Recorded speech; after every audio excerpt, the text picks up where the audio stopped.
कानपुर कस्बा स्थित डाकघर में विभिन्न योजनाओं की जानकारी देने के लिए एक कार्यक्रम आयोजित किया गया। कानपुर पंचायत समिति प्रधान शीला शर्मा ने बतौर विशिष्ट अतिथि कार्यक्रम का शुभारंभ किया। इस मौके पर डाकघर सहायक अधीक्षक सुनील कुमार मीना ने डाक विभाग की समस्या व विभागीय योजनाओं की विस्तार पूर्वक जानकारी दी।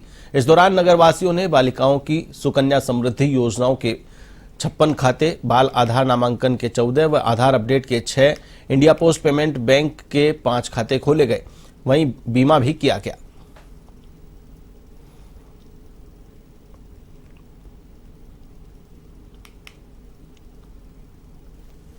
एक ऐसा सूत्र है, एक ऐसा ताबीज है जो विभिन्न अवसरों पर भी उतरता नहीं। आप जानते हैं ना, ताबीज उतर जाता है कुछ दिन के बाद, कोई सुबह हो जाता है, कोई ऐसा परिवार में ओकेजन हो जाता है तो उससे वो उसकी चलती नहीं। लेकिन एक ऐसा ताबीज है जो हर परिस्थिति में हमेशा एक्टिव रहता है, एक्टिव मोड में रहता है, और वो ये है दूसरों की प्रशंसा करना। काम बड़ा कठिन है, आसान नहीं है, कठिन बहुत काम है।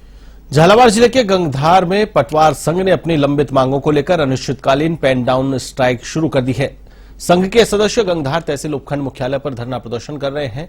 गंगधार उपखंड अधिकारी और तहसीलदार को पहले ही ज्ञापन सौंपा जा चुका है। पटवार संघ की मुख्य मांगे राजस्व कार्मिकों को लैपटॉप, प्रिंटर, पदोन्नति सहित अन्य आवश्यक मांगे हैं। पटवार संघ के सदस्यों ने कहा कि जब तक उनकी मांगे पूरी नहीं होती है तब तक धरना प्रदर्शन जारी रहेगा।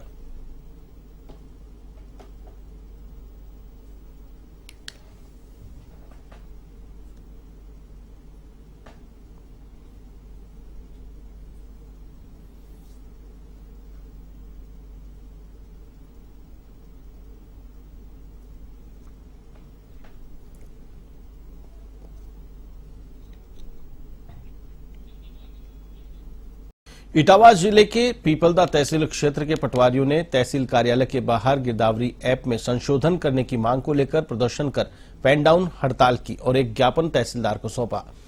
पीपलदा पटवार संघ की उपशाखा अध्यक्ष दिलशेर पठान ने बताया कि जब तक सरकार गिरदावरी ऐप में संशोधन नहीं करती, पेन डाउन हड़ताल जारी रहेगी।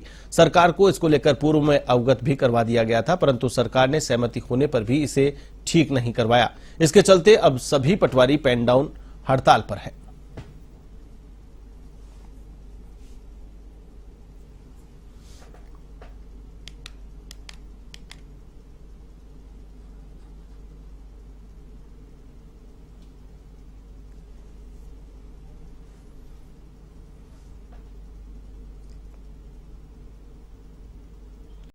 राजस्थान के सुजानगढ़ सीकर राजमार्ग पर स्थित मिंगना गांव के खेजड़ी वाले बालाजी के प्रचार प्रसार हेतु खेजड़ी वाले बालाजी सेवा समिति गुवाहाटी के सौजन्य से छत्रीवाड़ी स्थित परशुराम सेवा सदन में भागवत कथा सप्ताह का आयोजन किया गया, जिसमें राजस्थान कुचामन के कथा व्यास राजेंद्र प्रसाद व्यास ने कथा का वाचन किया। इससे पहले गुवाहाटी गौशाला हनुमान मंदिर में मुख्य यजमान सुभाष गहलोत ने धर्मपत्नी सहित कलश और भागवत की पूजा अर्चना की।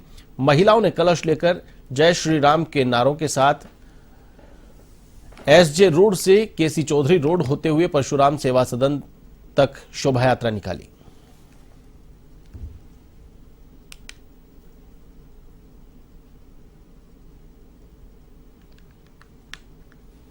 जो श्राद्ध पक्ष अपन बोलते हैं, 16 दिन का श्राद्ध है।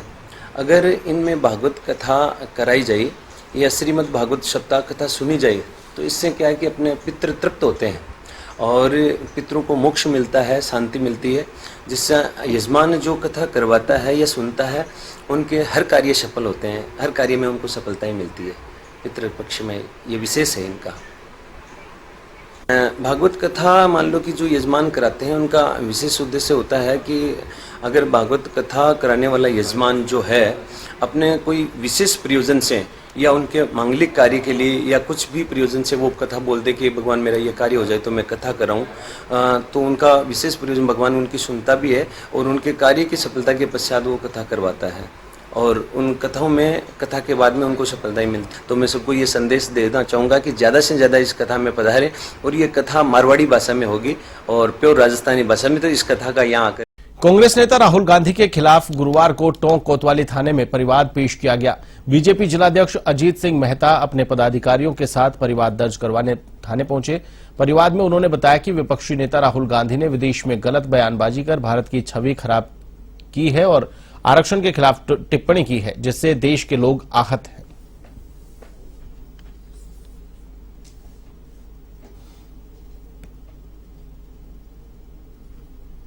राहुल गांधी के खिलाफ एफआईआर लेकर पहुंचे, किस तरीके का पूरा प्रकरण है और क्या कानून कहता है इसको लेकर?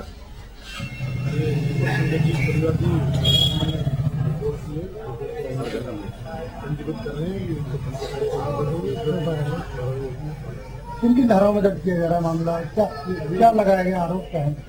अभी रिपोर्ट प्राप्त हुई है, उस पे जो है वो किस तरह के आरोप लगाए हैं इसमें? आरोप है जो अंतर्गत जो जारी अमल में है वो उसकी तारीख देख करके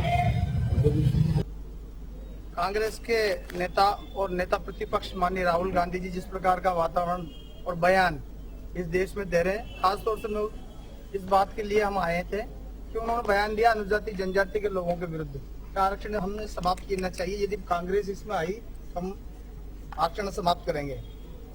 धारा 370 से सबसे ज्यादा हटाने से जो फायदा हुआ वो कम से कम शेड्यूल कास्ट के लोगों को हुआ और वाल्मीकि समाज के लोगों को ज्यादा हुआ। और वही राहुल गांधी आरक्षण को लेकर अनुसूचित जनजाति के लोगों के विरुद्ध अपमानजनक टिप्पणियां कर रहे हैं। इसी बात से लेकर उद्वेलित होकर हम सब लोग आज यहाँ आए है कि वो विदेश में जाकर भारत की छवि को जिस तरह का उछालने का काम कर रहे हैं। माननीय देश के प्रधानमंत्री नरेंद्र भाई मोदी जी को 110 बार से भी ज्यादा बार गाली बक चुके हैं। उनको देशद्रोही कहने का काम उन्होंने करा है। मौत का सौदागर जैसे शब्दों का उनके खिलाफ कहा गया है। मुझे लगता है कि कांग्रेस के राष्ट्रीय अध्यक्ष जी को विचार करना चाहिए कि हम कब तक उस युवराज को की गलतियों को माफ करते रहेंगे, भारत की छवि खराब करने का काम करेंगे। जिस तरह का वातावरण देश के अंदर, एक तरफ तो वो प्रधानमंत्री जो देश की छवि दुनिया के अंदर स्थापित करने का काम कर रहे हैं, एक तरफ विपक्ष के नेता, उनको अपनी दादी से सीख लेनी चाहिए कि जब दुनिया के अंदर वो जाती थी तो भारत की कभी कोई